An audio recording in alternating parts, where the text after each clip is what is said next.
ఒక చిన్న మారుమూల గ్రామం. పగలంతా ప్రశాంతంగా ఉండేది. కాని రాత్రి పడితే ఆ ఊరు నిశ్శబ్దంగా, భయంకరంగా మారిపోతుంది. ఆ ఊరి చివర ఒక వృద్ధ దంపతులు మాయాదేవి, రాజారాం ఎంతో ఆనందంగా ఉండేవాళ్లు. వాళ్ళిద్దరూ ఒకరినొకరు చాలా ప్రేమించేవారు. ఒకరోజు మాయాదేవికి ఆరోగ్యం బాగా లేకపోతుంది. ఆమెకి కావాల్సిన మందులు తెచ్చేందుకు రాజారాం ఊర్లోకి వెళ్తాడు. కాని ఎంత తిరిగినా మందులు దొరకవు. అప్పటికే చీకటి పడుతుంది.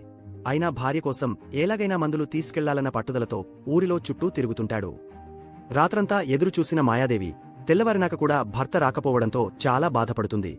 తర్వాత ఆమె ఊర్లోకి వెళ్తుంది, ఏం జరిగిందో తెలుసుకోవాలనే ఉద్దేశంతో. కాని ఊర్లో వాళ్లందరికీ నిజం తెలుసు. ఎవరూ మాయాదేవికి చెప్పేందుకు ముందుకురా. ఇంతలో మాయాదేవి తాను మంత్రం వేసి విషయం తెలుసుకుంటుంది. భర్త చనిపోయాడని తెలుస్తుంది. అదే ఊరి ప్రజలు కారణమని ఆమె భావిస్తుంది. ఆ కోపంతో, బాధతో మాయాదేవి ఊరంతా శపించి తన మంత్ర విధితో గ్రామాన్ని గబ్బిలాల ఊరిగా మార్చేస్తుంది. పంటలు పండవు, జనాలు బాధపడతారు. ఇలాంటి పరిస్థితుల్లో సురేష్ అనే యువకుడు మరో ఊరిలోంచి తన స్వగ్రామానికి తిరిగి వస్తాడు. గ్రామంలో జరిగే ఆలను గమనించి ధైర్యంగా మాయాదేవి ఇంటికి వెళ్తాడు. ఆమెను నిలదీస్తూ, మీ భర్తకి జరిగిన విషయంలో ఊరంతా శిక్షపడాలా? మీరు భయంతో ఊరిని నాశనం చేయడం సరికాదనుకుంటున్నా అని చెప్పుకుంటాడు. మాయాదేవి మొదట అతని మాటలను నమ్మదు. కాని సురేష్ చెప్పే మాటలు ఆలోచించేలా చేస్తాయి. చివరికి ఆమె ఏడుస్తూ చెబుతుంది, నిజమే, నా కోపంతో ఊరికి నష్టం చేశాను అని. ఆ బాధతోనే ఆమె ప్రాణాలు విడుస్తుంది. ఆమె మరణించగానే ఊరిమీద వేసిన శాపం పోతుంది.